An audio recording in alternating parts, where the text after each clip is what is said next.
What's going on, everybody? Welcome to my Halloween spoiler review. As I just said, and as you saw in the title, and hopefully the thumbnail as well, this is a spoiler-filled review. If you have not seen Halloween Kills and you are planning on seeing it, please do not watch this review. You can go check out my spoiler-free review if you want, or just go watch the movie in the theaters or on Peacock and then come back to this video. Do not let me ruin the movie experience for you. I hate when that happens. So you have been warned explicitly. Spoilers galore.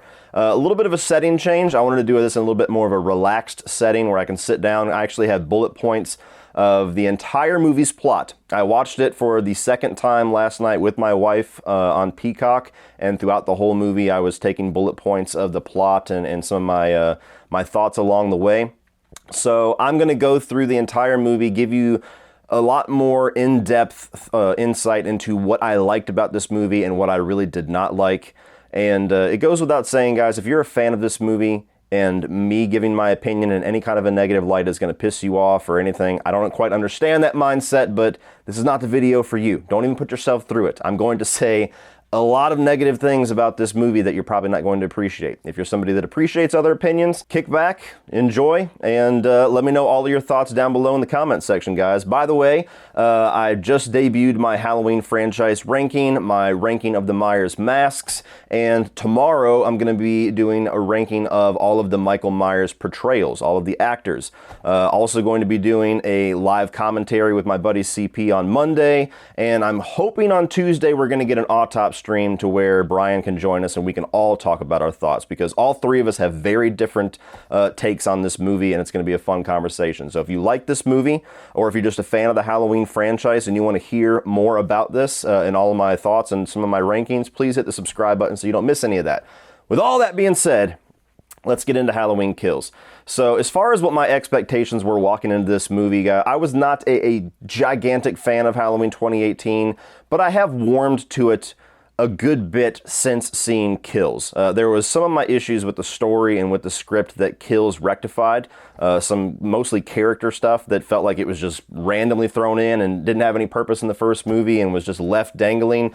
Comes to a nice little crescendo in this movie. So I walked in just expecting to have a good time with the Halloween film. I had very tempered expectations, and unfortunately, I walked out pretty disappointed. So these are the reasons why. The movie kicks off, and it starts where it's giving a little bit of a dialogue flashback of the Sartain attack on Hawkins. And you see Cameron, Allison's boyfriend, walking away, talking to Oscar, the guy that died on the fence post, and he finds Hawkins. Hawkins is alive. He didn't die, which was good because I love Will Patton as an actor. I really liked the character of Hawkins in the last movie, and I was pissed when Sartain killed him. I was like, what a fucking waste. He's a great character. So I'm glad they brought him back. A little bit unrealistic that he lived because he got stabbed in the neck. He got stabbed a bunch more times. Then he got ran the fuck over by the car. But nonetheless, he's back. So they go right from him waking up and saying, it needs to die, I have to be the one to do it, into the 1978 flashback, which still, after 2 viewings, is by far my favorite part of this movie. I thought they did a brilliant job with that. The way that they did all of the production design, the way that they filtered the camera, the way that they lit everything, the way that Myers looked and damn near identical to that original Shatner mask. All the portrayals of the younger characters, Hawkins especially, was really good. And just the story direction that they gave as far as filling in that little gap of what happened after that night in 1978. How did Michael get caught? I thought it was awesome. You know, they throw in this little bit about Hawkins' guilt to give him a little bit of a plot in this movie as far as what his deeper motivations for hunting down Michael Myers are. His partner was upstairs being strangled by Michael, went to go shoot, and shot his partner right in the neck and killed him. And Michael went downstairs, and then he stopped Dr. Loomis from ending the evil. He was going to shoot him in the head. He's like, no! So, you know, a pretty decent reason, I guess, to give Hawkins a little bit more motivation to kill Michael. Was it necessary to give him more? No, but I love that flashback sequence, so I had no complaints at this point. Then you get into the Michael's big grand escape that we saw in the trailer. You know, the whole Strode house is in a big ass inferno. The firefighters are going in trying to put the fire out. One of them falls through the floor. Michael kills him instantly and then grabs the hand of the other one, walks outside in a badass shot. Like, my favorite shot of the movie for sure is just him walking out through the darkness into the flames and just holding that pick. And they're all like, oh fuck, and they're revving up their saws, and you know, the dude's turning the hose up, and he just massacres all of them. I really wish I did not see that sequence in the trailer, because I probably would have been jumping out of my seat at this point, because this whole sequence is awesome. I love the way that it's shot. I love the way that it's lit. I thought that the kills were great. You know, switching to POV mode in a couple of them. That saw kill was badass. And there was like 12 of those firefighters. So he doesn't show you him kill like 4 of them, but he fucks all of them up. And that's a way to start off your movie that's called Halloween Kills, is by showing that this dude is going to kill a lot of fucking people in this movie. Then you get into the Strodes arriving at the hospital. You know, Laurie's fucked up. She's been stabbed. The other 2 aren't really wounded, but they're certainly emotionally damaged and shook from what happened in the events of 2018. And they finally acknowledged the death of Ray. One thing that annoyed me, not just the character, because the character and his writing annoyed the fuck out of me in 2018. Mr. Peanut Butter on your penis, right there. You deserve to die. But that final act of the movie, I thought it was hilarious that this dude gets killed and not one single member of his family gives a shit. Like, nobody said anything. Nobody mentioned, like, where's Dad when they're going down into the little bunker. Nobody mentioned, like, where the hell nobody asked where he was at when they were fucking fleeing from the place, and Laurie saw his body. So, I mean, maybe it's a nitpick. I mean, and you're in the middle of all this chaos. Maybe you don't think about that stuff. But as a viewer, I thought that was hilarious. So the fact that they took a moment to give like a little emotional reaction from Karen and an emotional reaction from Allison, I thought was cool. I thought that that was necessary. And I liked that they actually acknowledged it. Then you get into the kill scene where Michael arrives at the random older couple. And I recognize the guy from Rescue Me. It was Uncle Teddy. So Uncle Teddy and his wife are doing, you know, this little thing with the drone. And he's talking about eating Cheez-Its and drinking wine. And all of a sudden they find out that Michael is in this little room. And he fucks both of them up pretty good. Now, what I love about this scene is whenever he has stabbed the wife and she's sitting there still alive, but, you know, clinging to life barely and slowly fading out. And while she's dying, he props her husband, who's dead, over this table and then just starts testing out knives. Like, he fucking stabs him and then he kind of stares at it for a second and then rotates over. He's like, oh, let's see what this one does. And then does it again. He does it like 4 times, almost like he's trying to test what knife stabs the best. And I loved that, because that's that childlike curiosity aspect to Michael that we haven't really seen a ton of since 1978. Like when he sticks Bob to the door and he kind of stares at him like, that's pretty cool. I'm a tough motherfucker, man. I stabbed him with one whole thing and he's just dangling there. I love that aspect. So this scene, again, by this point, I'm in love. I'm like, this is going to be my second favorite Halloween movie. This is so fucking awesome. Then we get our OG characters introduced. They go to the scene in the bar where you've got this talent show going on, and you've got Tommy Doyle, you've got Nurse Marion, you've got Lindsey Wallace, and then you've got Lonnie, who are all in this bar, and apparently every single year they hint at it that they kind of get together to commemorate the tragedy of 40 years ago, which is cool. That's a good way to establish their relationship, that they're all still very close and they're kind of clung together by this tragedy in 1978. I like the fact that we got all of the original actors back for a lot of these OG characters for the most part, with the exception of Anthony Michael Hall. And I'm not sure if Lonnie was the original actor or not. You can tell me down below. But I like that. I like whenever you get something that's that attention to detail. But I wish they would have used the characters more. We'll get into all of that. But it was cool seeing them. Tommy gets up, gives a little recap of what happened in 1978, in case you didn't know, or in case you're watching this movie for the first Halloween, which is a weird place to start. But nonetheless, he gives this whole story. And the problem that I have with this scene is that, you know, he gives a recap of what happened. He introduces all of the OG characters to the audience as well as everybody in the bar. And then he gives a toast. And he says, "This is for you, Laurie, wherever you are." Now, the problem with that line, and some might call this a nitpick, that's fair. I'm giving you every thought that I have throughout this movie. Well, the problem with that line is that it confuses me about what their relationship context is with Laurie. Have they had any kind of a relationship with her since 1978? Obviously, they know that they're commemorating her like they do every single year. But when he says, wherever you are, it makes me think that he doesn't really keep into contact with her. I mean, it would be better if it's something along the lines like, sorry you couldn't make it tonight. Because then that would tell you immediately, oh, she's usually there with him. But that was just a confusing line to me, and it made me think, okay, so later on in the movie, is there going to be a reunion? Or have they been hanging out every weekend since 1978, and that was just a weird way to phrase it? I don't know. That was the first tiny minuscule problem that I had that I was kind of tucking in my back pocket, like, okay, we'll see what's going on with this relationship. Then they announced on the TV in the bar that 2 escaped mental patients have escaped. 2 mental patients have escaped, and there's a whole bunch of killings on this street going back to that like one-shot tracking shot that they did in 2018, which was awesome. So immediately everybody in this bar, as far as OG characters, are like, it's Michael. It's got to be Michael. Michael's back. Even though they didn't say Michael Myers. You know, it was weird that they would say there's 2 escaped mental patients, give the fucking pictures, but not say the names. So they're like, it's got to be Michael. And there's a doctor and a nurse couple that have like reversed costumes. That was a cute little detail, that go outside of the bar. And what cracks me up, and this was the first time that I started to worry, like, oh God, are these characters going to be stupid the whole movie? And I was right. Is they just saw on the TV, escaped murderer is out fucking people up in your town, just down the street. And this guy walks outside with his wife immediately with nobody else out there to watch, and then goes back inside for a piece of his costume and leaves his wife alone in the dark in a parking lot. Awesome husband.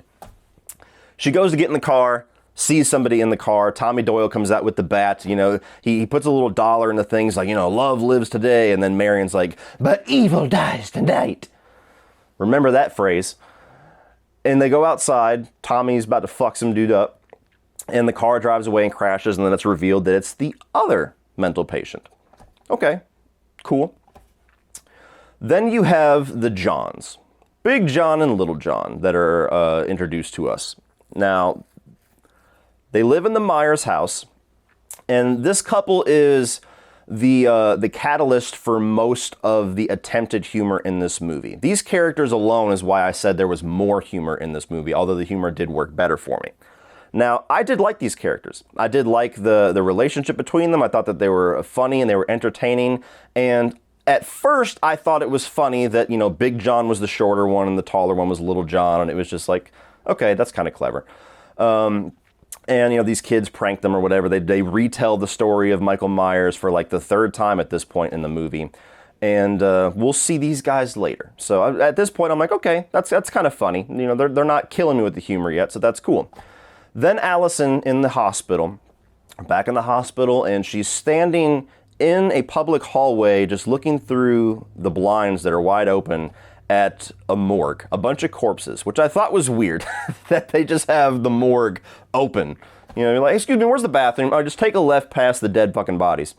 And she sees the toe tag of Dr. Sartain. Then she sits down and she tells this officer who's taking, you know, a statement of what happened about what Sartain did. And they show you a little recap again, even though we got a audio recap of what happened. That Sartain had this obsession, wanted to take Michael and force him into a conflict with Laurie Strode.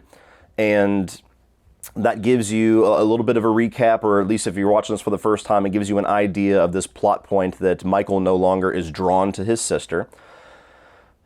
And she doesn't tell anybody else. She doesn't tell her mom. She doesn't tell Laurie. And the rest of the movie, up until like the last 20 minutes, Karen and Laurie are fully in belief that Michael is heading to the hospital because he's drawn to Laurie. And it drove me fucking nuts for the entire length of this movie how much they kept having lines of dialogue talking about Michael's drawn to me, it's gotta be me, I'm the one that has to do it, let him take my head while I take his. And it's like, one fucking conversation could have resolved all of this. And it made no sense why this conversation did not take place. It's not like Allison was in a different place, or she was pulled away, or they gave any kind of an indication that she just wasn't able to get that information out in time. She just chose not to say it. There's even a point where she's wanting to go out and hunt Michael with Cameron. And Karen's like, no, you're not going out. Michael's headed here. You got to stay with your grandmother. And she doesn't correct her. She doesn't say like, no, bitch, he ain't coming here. The fucking doctor, like, let me explain what's going on. That was the first moment that I was really starting to scratch my head. And I'm going, why would she not correct them? And that's lazy writing to me. When you have just one missing conversation that leads to all of this misunderstanding that draws out for 2/3 of the runtime of the film. So, she leaves with Cameron and Lonnie to go and hunt Michael. And what's another thing that was funny to me, which again, this definitely is a nitpick, but because I'm a parent. So Karen was telling her explicitly, like, you need to go in this room, stay with your grandmother. You're not going out there. He's out there. He's coming.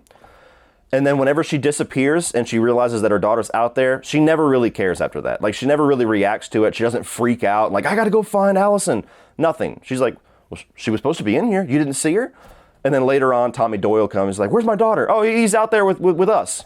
Well, but you're here. So where the fuck is she? Oh, that was something just as a parent, I was like, man, Judy Greer, not a good mom. Then you have this sequence where you have Nurse Marion, you have Lindsey Wallace, and you have the nurse and doctor couple out in a vehicle hunting Michael. You know, there's little watch parties going out at this point. You know, Tommy was gathering, there was like a montage of him gathering the town, like, come on guys, strength in numbers. Now you go this way, and you go that way, and no groups, no more than 3 or 4. So they're driving along, and Michael eventually attacks this car. They come across these kids at a park. They're like, kids, what the fuck are you doing? Get the hell out of here. You get a nice call back to the Halloween 3 masks, which they did in Halloween 2018. Wasn't necessary to do it again, but I still love Halloween 3, so anytime you get to see those masks, I'm good with that. Michael comes up, clearly having killed one of the kids, which I don't think he's done before in these movies. Correct me if I'm wrong. And so Michael attacks this car with all of these people inside the car. Nurse Marion has got a revolver. There's like a fucking Desert Eagle in the back that the nurse has. The nurse gets out of the vehicle while her husband and everybody left in this car is getting attacked. Lindsey's off in the park, by the way, putting bricks into a pillowcase to come save everybody. And the nurse leaves with the gun and then just disappears from the scene for like a full minute and a half. Like, her husband is literally getting stabbed in the fucking face at this point, and she's not doing anything with this giant hand cannon to try to stop this situation. You get that great overused trope in a horror film with Nurse Marion and this gun to where you finally have a clear shot at the killer. Click. No bullets. Some tropes are fun. Some tropes are outdated and annoying. That's one that annoys me. So she gets the shit stabbed out of her. She had no purpose in this movie whatsoever aside from, hey, remember Nurse Marion? So she's down for the count. Then the nurse finally comes back after everybody in the car is dead as fuck and starts shooting him from like 30 feet away, which admittedly all of this does lead to the best laugh in the movie, where Michael kicks or pushes the car door and hits her gun and she turns around and blows her fucking head off. That I genuinely laughed out loud. And everybody that I saw the movie with in the theater laughed out loud. That was the best moment of humor in this movie. So if that was the only moment of stupidity in this movie, I would say that it was worth it, but it's one of many. Lindsey eventually after this, comes and smacks the fuck out of him with these bricks, and that leads to her being strangled. She tries to take the mask off and he drops her and ends up chasing her and she hides.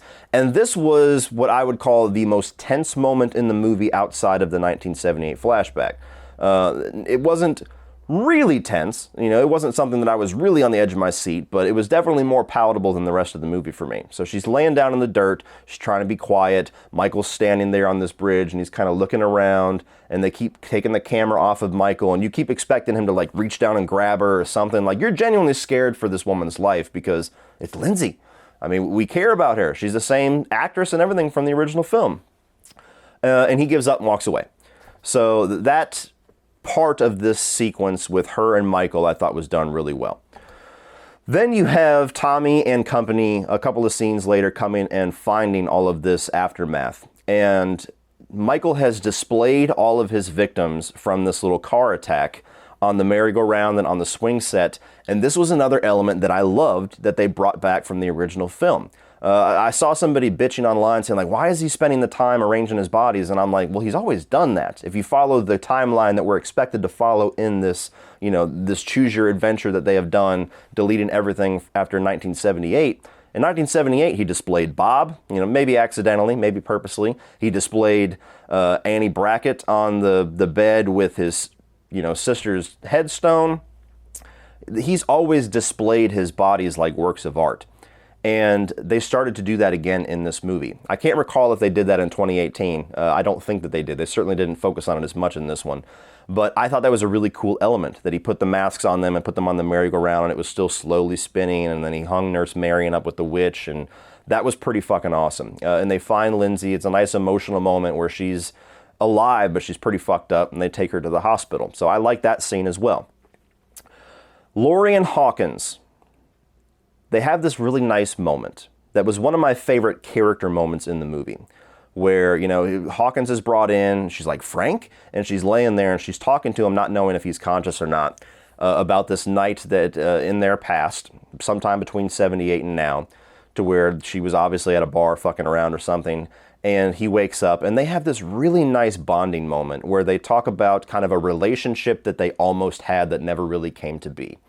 And I loved that between their two characters because it gives more context to their relationship, and it also gives Laurie a little bit more humanity, because we didn't get a ton of that in 2018. She seemed very robotic, very much just this person that every moment of her life is consumed with this Michael Myers plan that she has. This was the first moment in these two films that we actually got to decompress and see the humanity in Laurie.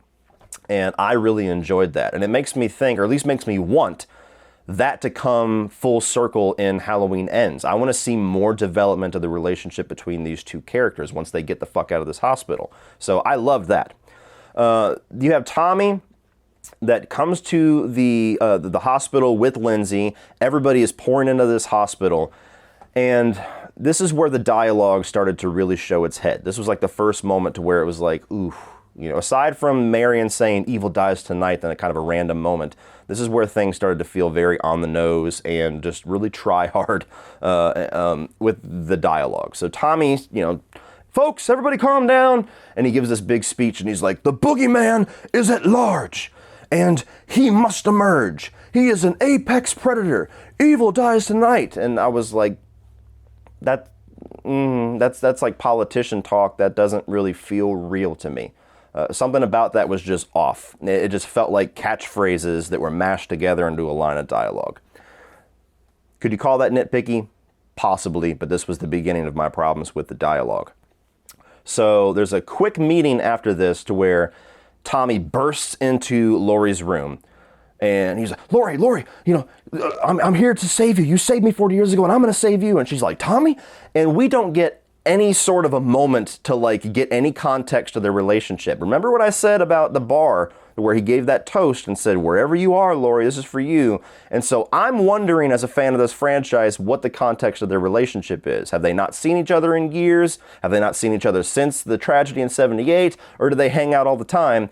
And we don't get that answer in this scene, because as quick as he bursts in and starts saying all this crazy shit, and then, oh, by the way, Michael's still alive, and then runs the fuck out of the room to go stop him, we, as an audience member, I'm like, whoa, hold on. What the fuck? What's going on? Stop. And he's gone. Shit. So this is how Laurie finds out that Michael is still alive. And, Karen's trying to compress. No, stop. You're fucked up. You need to stay here. And a pretty badass moment where she gets up and she, self-medicates, if you can call that, with the syringe. And she's like, I'm going to go find this motherfucker. I liked that. That was a badass Laurie moment. But I wanted so much more out of that first interaction on screen between Tommy and Laurie. That, to me, was it was too frantic, it was too rushed, and I still, after 2 watches, cannot tell you what the context of their relationship is. And that's a little bit of a problem for me. As a fan of the original, bringing back these OG characters, to me, I need that. That's not, I want them to have some kind of a context. I want them to have an emotional moment, or, a moment for the movie to pause and develop their character relationships. We just got a great one between Laurie and Hawkins. This one is even more important for me. Nonetheless, we don't get it. And then Laurie starts with this dialogue that from the rest of the movie, she pretty much is just here to deliver lines like this, which continues my issue with the dialogue and the writing of the script, to where she says, "The only way that he can die is if I die too. And you and Allison don't deserve to suffer for the darkness that I created." And again, I'm like, oh, people don't talk that way. Like, it seriously felt like Loomis lines, but there's no Loomis character to deliver it. So they tried to give it to Laurie and they tried to give it to other characters for the rest of the runtime, and it just does not land for me. If it lands for you, awesome. Then they achieved their mission with some of you guys. For me, it didn't work. It just did not flow the way that it used to when Loomis would give these Shakespearean contextual descriptions for the evil inside of Michael. It just comes across as corny to me when I hear Laurie say it. So this is one of the lines of like 25 lines or something like that she has where she is so self-obsessed with her connection to Michael. And beyond that, if you start to think about it, it's like, well, why do you even feel this strongly about this? Like, you're taking the little bit of dialogue that Loomis had in the movie, which maybe he had conversations with her between 78 and now that they just left, didn't give any context for, to where you're believing fully in this evil when he only killed 3 people. Like, you deleted all the context for that. You deleted the legacy of this franchise to where if he had killed 100 people, 40 people, something like that, this would make a lot more sense. He killed 3 people, went away for 40 years, never came back. So it stretches it for me. Nonetheless, moving on, we go back to the Johns. We have Big John and Little John, and there's a sequence now where Michael has now arrived at his house. There was a line of dialogue in the 1978 flashback that said, where the Hawkins partner was telling him, like, yeah, I used to play with him when he was a kid, and he would always just fucking stare out his sister's window. It was weird. Like, I didn't know what the hell he was looking at. Maybe he was looking at Haddonfield. So they give you this impression that he is going to be heading back to his house. The characters of the movie haven't figured that out yet, but as an audience member, you're keeping it in the back of your head. So Michael shows up at the Myers house with Big John and Little John, and then they're doing their Big John and Little John thing. And there's a knock on the back door, front door, there's a knock at the back door, there's a knock at the front door again, and they go outside, and when Little John goes back inside to make sure that he locked the back door, he sees that shit's wide open, and they're pretty sure that somebody's inside of their house, and they start hearing things upstairs. So one thing that annoyed the living fuck out of me about this scene with Big John and Little John is that they referred to themselves as Big John and Little John in, I would say, 3/4 of the lines that these two characters have, which again just felt weird. It felt very strange. Like, when you know each other, when you're a couple, you don't call each other by your first name in every single line, and every single line of dialogue that you have with that person. So it's like, Big John, I think somebody's upstairs. I'm right here, Little John. Let's go, Big John. Big John, do you hear that? I hear it, Little John. And it was just like, dude, what? So Big John grabs a fucking charcuterie knife. For those that don't know about fine dining and entertaining, that's a cheese knife. It barely cuts cheese. He grabs this as his method of defense. The fucker's this big. And walks upstairs ready to whoop ass. Like, he has this whole thing where he takes his shirt off and gets into his wife beater and then picks up this fucking toothpick. So then Big John goes upstairs and gives us the most gruesome, graphic, effective, stomach-churning kill in this entire movie. I have seen a lot of eye gouges in my, decades of being a horror fanatic, but I have never seen an eye gouge as graphic and as stomach churning as the one that they showed here. I mean, he grabs his fucking head, he sticks his thumbs in his eye sockets, blood squirting out. We've seen that a dozen times before. Then you actually get like a practical effect of eyeballs like physically coming out of those sockets as he's crushing his fucking head. And I was like, oh my God. That was gnarly. That was insane. That was worth it. That was worth the stupidity of the charcuterie knife just for that. So then he's down for the count. Little John hears the screaming. He's like, oh, Big John, I'll save you. Runs upstairs. And then, he sees his lover down on the ground, dead. And I think he might have even dropped his knife to check on him. I could be wrong about that. But nonetheless, he sees him, and then he sees Michael. And he stares. And he goes, Michael. And Michael turns around. And he goes, you came home. And then it goes to this outside of the house shot through the window where Michael slowly walks towards him, and then you hear, ah! Another moment where the citizens of Haddonfield prove themselves to be the most incompetent motherfuckers that almost deserve death. I mean, I don't know if they were doing this for comedic effect or what, but like clearly he wasn't in shock because he could form full fucking sentences, knew exactly who it was, but just him standing there and letting him kill him, I don't know if they were trying to say like, you know, my lover's dead, just take me too. I don't know. To me, it just was stupidity. And I was like, why did he just stand there and get killed? Nonetheless, moving on from that, we come to the section of this film that aggravated me the most, especially on second viewing. So you're back at the hospital, and this second mental patient has now arrived, and he's looking through the glass, and he's trying to scream, help me, and all these people are, you know, evil dies tonight, evil dies tonight, so they're not hearing anything. And they see him outside. Everybody starts to slowly look at him, and they're like, it's Michael! And then the whole fucking hospital turns into this angry, violent, bloodthirsty mob led by Tommy Doyle and Sheriff Brackett chasing this fucking guy around the hospital. And all the while, Laurie and Karen are screaming at the top of their lungs, it's not him! It's not Michael! And this goes on for, a few minutes, maybe even 10 minutes, to where they're chasing him into different areas of this hospital as he's hiding. You're going to try to tell me definitively in this movie that not only is Laurie completely shattered as a person because of what happened 40 years ago, but the entire town has not forgotten and has not gotten over this. And it's like, it's still a scar on the heartbeat of Haddonfield, to the point where just the possibility that Michael is back sends everybody into this huge rage and this huge mob. You're going to tell me that, but you're also going to tell me in the same sentence that not one fucking person in this entire goddamn town knows what Michael looks like? Get fucked. They try to justify it with, he always wears a mask. How do you know what he looks like? Pretty sure when he got arrested, there would be pictures of him. That's how it goes. That's how it goes. When you get arrested, you got mug shots. I mean, how many school shooters do we all still have the image burned into our head of what that fucking creep looks like because we saw it all over the news? Like, this would have been something for an entire month that would have been in the papers, it would have been in the news, and beyond that, the legacy characters know how tall the motherfucker is.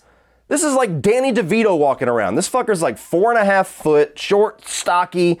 He looks nothing like Michael Myers. If they had just cast somebody that was 6 foot and had them be of similar stature, immediately this entire problem goes away. Why the fuck they made the creative decision to make this guy look absolutely nothing like Michael Myers and go with this plot point just to have a social commentary about the dangers of mob mentality that you know immediately within 30 seconds of this plot point that's where they're going with it, is beyond fucking me. And they might try to defend it and say, well, we tried to make it as ridiculous as possible so that it enhances the message. No, you failed. It just made this entire thing stupid and you lost your message. So this entire subplot about the whole fucking hospital chasing this guy around until he jumps to his death, no matter how many characters that know goddamn well what Michael looks like, nobody's listening to him, I hated it. I fucking hated it. I thought it was stupid. I thought it was a gigantic waste of screen time. I would have been happy if that entire fucking plot got snipped out of this movie. That's how ridiculous it was to me. And on second watch, first watch, I thought it was ridiculous, and I'm like, whatever. That was messy at best. The second watch, I was like, this is fucking ridiculous. And so that's the most rant-worthy commentary you're going to get out of me of this movie, is that fucking escape mental patient bullshit. Like I said, if you would have just cast somebody that was 5'10" and looked anything like he could have been Michael Myers, would have not had an issue with this entire plot point. Not one single issue. But because they went with the actor that they did, this entire subplot falls on its fucking face. Ugh. But you do get a gory shot of him with his head splattered open. Apparently with the test screening, it was much gorier. Like, they linger on it and the grains are like pouring out. So they cut that one. That was one of the deaths that got cut a little bit. So in the middle of all this chaos, Laurie tries to kick a guy. She opens herself back up, and now she's out for the count for the rest of the movie, which I said in my spoiler-free review that I did really like Jamie Lee Curtis's performance, but I was trying to stay as spoiler-free as possible and did not mention the fact that I did not like the fact that she was sidelined for the entire movie. Like, that would have normally been in the mixed for me, the Laurie Strode character, but I thought that was going to be given too much information. So I do like Jamie Lee's performance, but I did not like the fact that the main character that we are brought back for these 3 movies for gets tossed aside for the entire movie to make Shakespearean soliloquies about Michael and evil and darkness, while all these OG legacy characters that by the end of the film amount to almost nothing get all the screen time.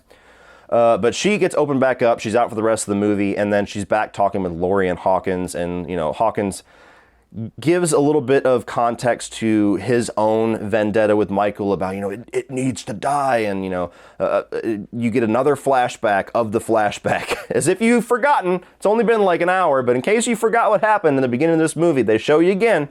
It's a big-ass fucking tell movie. They're just like, remember, guys? And then finally, Laurie finds out that she's full of shit, that Michael is not coming for her. You know, Hawkins finally gives her the context of, no, he's not coming for you. The fucking doctor did that in the last movie. He's the one that brought you all together. What are you talking about? It took this long in the movie to get that out. I already said my piece on it. That shit annoyed me. But you get this line of dialogue where, again, another one of those Shakespearean things from Laurie that was just feeling too on the nose. You know, Hawkins is like, it needs to die. You know, calling back to the Loomis tape from 2018. It needs to die. And she goes, and I need to be the one to kill it. Finally, she figures it out. That it's not about her. Michael's just motiveless evil. Now we're in the third act of the film to where Cameron and Lonnie and Allison are going to go make a siege on the Myers house. And they don't know for sure that Myers is there, but, you know, Lonnie has this line where he's looking at where he's attacked, and he's like, it's a straight line all the way to the Myers house. It's got to be where he's going. And, you know, in the scene previous as well, with Hawkins, reminds the audience again that Myers stood at the window and stared out. Again, just in case you haven't forgot, they've told you once or twice in the movie already, but let's talk about it again. Just so you make sure that you keep in mind that he wants to look out the window, and that's where he's going, and that's where all this movie is going. So they go into the Myers house. You've got Cameron and Allison sitting outside. Lonnie goes in by himself. You know, you could say that's stupid. As a parent, I kind of get that one. You know, kids, you stay behind. If anybody's going to die, it's going to be me. Although if you die, I don't know who's going to protect them, but whatever. No plans are perfect, I guess, in this scenario. Lonnie goes inside. Within 2 seconds, you hear a gunshot. He's down for the fucking count, and he gets stuffed into the attic. Cameron and Allison come inside, and in a similar way to how Little John froze up and just stared at Big John, his corpse, she finds them, which again, another moment of awesomeness. He arranges their bodies in a reverse of the picture that they just showed. There's a picture where, like, Big John's, you know, lounging in this park and Little John's laying on his lap, and they reverse that. So Michael displays them like the picture above and then plays a record. And again, I thought that was fucking awesome. Like, that weird extra detail of Michael's MO was just great to call back to. So I love that. But Allison walks in. They pretty much expected Myers was going to be in this house. Then they hear the confirming gunshot from Lonnie, letting them know that he either got spooked or Myers is definitely in this house. They walk in, can't find Lonnie anywhere, which gives you a pretty fucking good indication that he's done or is getting strangled somewhere. She finds a dead body of somebody that, for all we know, she doesn't even fucking know, and immediately drops all of her weapons so that she can stare at this body like, what do I do? And they're dead as fuck. Drops a shotgun so that she can pull a knife out of the dead body, as if that was a better weapon. Then you have Cameron, who gets attacked by Myers, and you know, he's getting the shit stabbed out of him. Allison comes out, tries to shoot, knocks the shotgun. She's stabbing the fuck out of him, gets knocked down the stairs, busts her knee. Ah! Really good acting from Andi Matichak. I wanted to see more of her character so much. Her and Laurie, I was really upset that they got sidelined quite a bit for Tommy and all of those characters, and the fucking escaped Danny DeVito. So she's calling him, come get me, motherfucker. She's trying to save Cameron's life while also like letting her rage out about her father's death, which I thought was a nice little arc for her. I mean, they make that useless character have somewhat of a context in the love of his family. And Michael comes for her, but not before brutally fucking up Cameron. Just up, down, up, down, up, down. To the point where I thought he was going to decapitate him doing that, but he ended up just snapping his neck, which, was still pretty effective. But he fucked that kid up beyond belief. Then Allison, goes to get at him. Michael's turning the knife around, getting ready to stab her, and she's like, do it. And I'm like, why would she say that? And then she looks beyond, do it. And I'm like, oh shit, somebody's helping her. And then Karen comes. And I don't remember after 2 watches if she had any kind of indication that that they were going to be at the Myers house. You could fill me in down below. That is one detail that I missed. So she either just showed up randomly or somewhere in the movie they explain that. I can't remember. But she shows up, pitchforks his ass, gets him onto the stairs, pulls it out, doesn't stab him anymore, and then just stomps him with her weak ass legs on the fucking stairs, and then stops. One of those tropes, just like the fucking gun being out of bullets in a horror movie that I cannot stand. They go out of their way in this movie to tell you that this town is out for blood. They're going to kill innocent people mistakenly to get to Michael. That's how much they want to kill this motherfucker. But, and we're going to have another one here soon, every time somebody has the chance to kill him, they stop. Stabs him once, stomps him, which doesn't hurt him at all, and then stops and just waits. When she could have just fucking stuck the shit out of him. Grabs the mask, pulls the mask off of him. You get that scene that should not have been in the trailer, where she's like, come on, come and get it. And she's like, remember your sister? This is the same house. Can you feel it? Can you feel it, Michael? Can you feel it? And then she runs away holding the mask. And then we get Michael going through the streets. Admittedly, this is a nitpick. Part of this sequence when they're showing Michael unmasked walk after her, he's completely hidden in shadow. And then there's a part where he is next to a bunch of like Christmas lights on houses, and you can fully see the back and the sides of his head and his hairline and everything like that. I could have done without that. I think they should have kept him in the shadows the entire time. Obviously, we know what he looks like. We saw a little bit of him in Halloween 2018, but he was also kind of obscured with the way that they held the camera. I could have done without that. That's admittedly a nitpick. That's just a tiny little thing. But he's drawn out, finds his mask in the middle of the street, and then all of a sudden all these car lights coming on, and then you get the call back to Karen's line, her one awesome moment in the previous movie where she goes, gotcha. And she drew him out so that this crowd of people, led by Tommy and Sheriff Brackett, can fuck this dude up. This is the moment that we have been waiting for this entire movie. This is the climax. This is the time to shine. Everybody is going to get what they want. All that fucking evil dies tonight. All throughout the movie, this is where evil is going to die tonight, bitch. This moment. Everybody starts beating the living fuck out of him, pounding the shit out of him, shooting the fuck out of him. Not one person goes for his head. It's just like Thanos. You should have gone for the head. Not one person tries to hit him in the head when he's down. Not one person shoots him in the fucking head. Not one person stabs him in the head.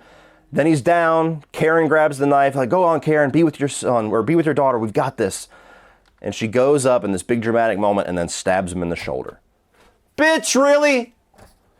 Oh. Pet peeves are subjective, guys. I understand that some of you that don't have that pet peeve probably think I'm being ridiculous, and I totally get that. There's pet peeves that other people have about movies that I think is ridiculous and nitpicky. I hate over-the-top stupidity in slasher films.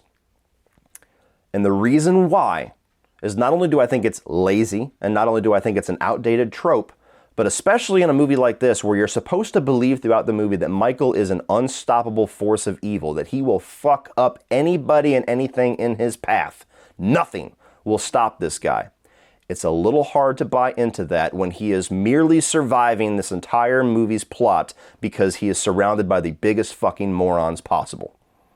Nobody stands any kind of a threat to him. Nobody gives any kind of a tense, conflict with him, because they do the dumbest possible shit you can do in that scenario.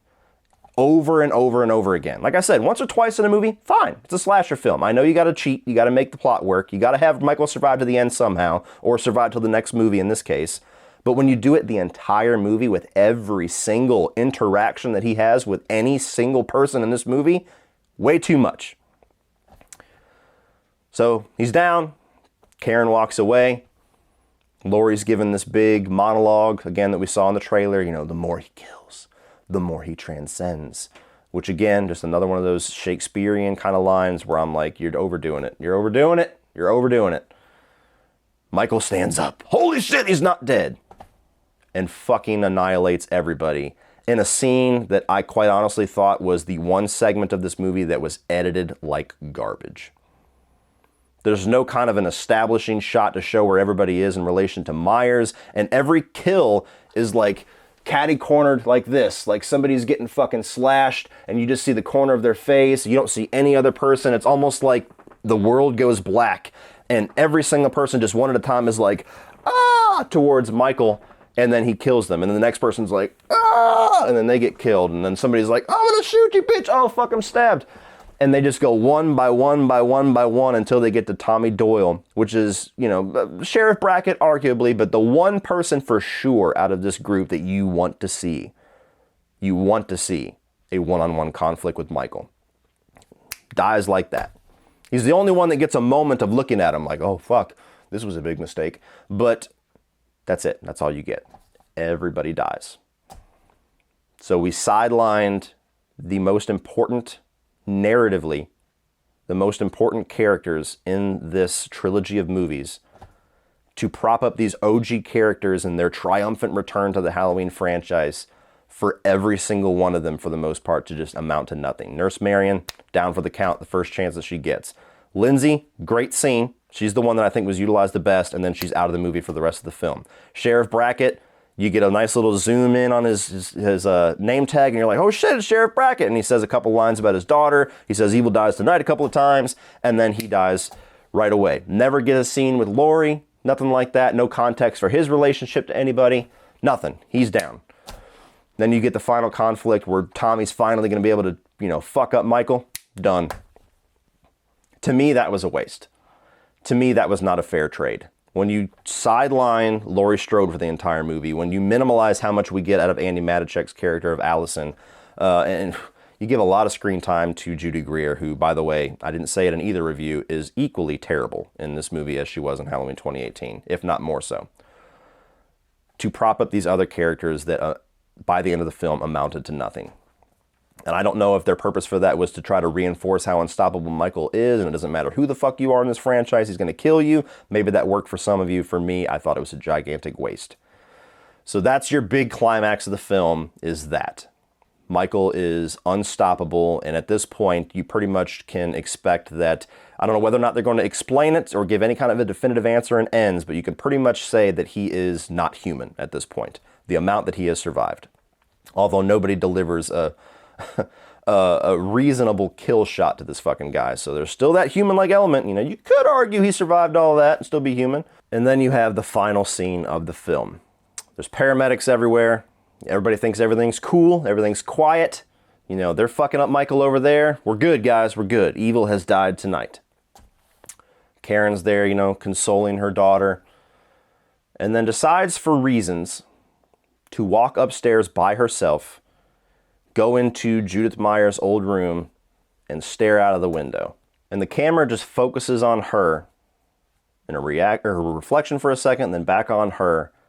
And then, surprise, surprise, pops out from out of nowhere, Michael standing behind her, stabs the living fuck out of her in a very similarly edited way as the angry mob slaying. So equally is jarring with all the close-ups and shit. You know, a little bit more effective here since it's only one person, so you don't really need to know where everybody else is or why nobody's trying to help or fucking stabbing them all at the same time. But nonetheless, similarly edited. Presumably dead. Michael stands there. You see his reflection. Movie ends. Now, in the original cut of this movie, the movie was going to be bookended by a zoom, or at least a shot of the knife. So when Halloween 2018 ended and you had Andy Matichek holding that bloody knife and it zooms in on the knife before you get the title card of Halloween, the movie was going to open up with that, coming back off of that knife as if, just without missing a second, the same exact scene. You could put these movies together and they would edit and flow perfectly. And the beginning of this movie was going to be a little bit different. Start with the Strodes.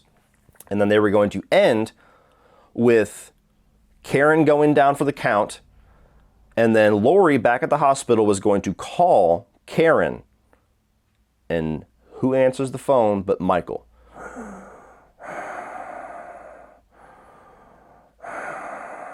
And she's going to go, Michael. And then the end of the movie was going to be her walking out of the hospital in that shot that they show in the trailer where she's holding the knife, and then it was going to, focus on the knife, and the movie was going to be bookended with these nice little shots of the knife. I guess they cut that and changed it because of all the alterations they're making to Halloween Ends. I thought that would have been a much better ending. I actually would have been satisfied with that ending. I would have been like, okay, that's pretty cool. Laurie's going to fuck him up now beyond belief, as if she wasn't already on that vendetta. Now she has even more of a reason. Okay, not a bad way to end or to leave us before Halloween Ends. But the way that they just cut it off with the character that most people that watch this movie hate and don't really care about because of the performance, totally unsatisfying ending. Even more so than Halloween 2018. Now, Halloween 2018 is much better of an ending now that we have kills. But as an ending to an isolated movie, I personally was not satisfied with that ending. I was like, oh, that's not enough for me. At the time, not knowing that we were even going to be getting sequels, I was like, fuck, that's not a way for me to be left. I have blue balls now. That was rectified in Kills. This ending is not going to be rectified in Ends because it's not a story blue balls. It's just cutting you off at a random moment where you're like, okay, whatever. So, that's it. That's the plot of the movie. At the end of the day, like I gave this a 3 out of 5. I'll be honest with you, after a second watch, I think that's slightly generous. I might have bumped that down a little bit if I watched it 2 times before I did a review, but that's the nature of doing a review. It's basically an early reaction, most times when you're trying to give a review the first time you've seen a movie. Sometimes it doesn't change on second watches. Sometimes it alters a little bit. This is a movie that I think has so many strengths and so many things that they do so goddamn well. Michael, James Jude Courtney is fucking awesome. The way that they shoot the movie and they light the movie is awesome. It is beautifully made from a directing standpoint, from a cinematography standpoint. The Carpenters, once again, these fuckers just cannot make a bad score. They don't have it in their body. It's awesome. I think 2018's was a little bit better, but this is a damn good score. The development of the relationship between Laurie and Hawkins, beautiful stuff. The beginning of the movie, the 1978 flashback, paired with that fucking carnage-filled emergence of Michael. Awesome. I'm telling you, the first 20 to 30 minutes of this movie, I was on cloud 9. I had already had my ranking in my head like, holy fuck, this is going to be number 2. I can't believe it. It's so awesome. I know some of you guys like to think that I walk into these Halloween movies like wanting to hate them because I didn't love Halloween 2018. Still liked it. But if you don't love it, you hate it. And I didn't love this one. But nothing could be further from the truth. I wanted to walk into this and walk out and be like, oh, I can't wait for everybody to see this. I can't wait to talk about it. But if you don't like a movie, I'm not going to lie. I'm not going to lie and say it's fucking gold when it's not. I won't do that for any franchise. I'm a Freddy fanatic. I'm a Chucky fanatic. Much more than I am a Michael fanatic. But I will be the first person to tell you if they put out a shitty Freddy movie or if they put out a shitty Chucky movie. We all have subjective, things that we look at for what makes a good Freddy movie, what makes a good Chucky movie, what makes a good Michael movie. And so we're all going to have different answers and different, insight into what the answer to that question is. But I would never lie. I would never walk out and sugarcoat my feelings so that you guys can praise my review or, throw me up and, yeah, we love you, Cody. You gave the movie a 5 out of 5. I'm not in that business. There's other channels you can get into if you want that. So that's all of my thoughts on Halloween Kills. Now, we're going to get into it a little bit more. I'm going to watch it a third time with CP, who said this is the second best Halloween film. Coming from a Friday the 13th fanatic, this was what he wanted. And Brian, and I'm not going to spoil his review, but he has a very different take on this movie than both of us. So it's going to be a really interesting conversation. We're going to watch, me and CP are going to do a commentary, a live watch along, And it's going to be probably a very similar experience as this, where I'm going to be pointing out things and doing things, but we're also going to have CP, defending things or pointing out other things, and maybe we'll meet in the middle on some. We're going to have that tomorrow, so be sure to come around for that sometime tomorrow, late afternoon, evening. And then on Tuesday, you're going to have me and CP and Brian, hopefully. This is the only thing that's not guaranteed. It just depends on Brian's schedule. Hopefully all of us doing an autop stream, doing a discussion on Halloween 2018, and all three of us will give our takes and kind of go back and forth, which you guys know, when we're on opposite ends of the earth with movies, it always leads to a lot of golden interaction between all of us, especially Brian and CP. So yeah, please stick around for all of that. I hope you guys enjoyed this spoiler review. If you like this format for a spoiler review rather than just a quickly edited down movie, if you like this longer form where I literally go through the entire plot of the film, please let me know down below. Or if you like the opposite, if this is too much for you and you just want a quick 20-minute summarized version of the biggest things I don't like and biggest things I do like, give me that feedback too. But if you're a Halloween fan, guys, a lot more Halloween stuff coming, so please hit that subscribe button, stick around. Please like and share this video, help it get shared around as well. Get some new eyes on the channel. If you're finding me for the first time with this video, please check out all the other content that I have with this franchise. I've reviewed every single film. I've given a spoiler review for this and for Halloween 2018. I've ranked everything about this franchise, and I still have more rankings to come. And I appreciate you guys watching, so thank you so much for being here, and as always, remember, opinions are like assholes, but that doesn't mean that you have to be. Halloween fanboys, you listening?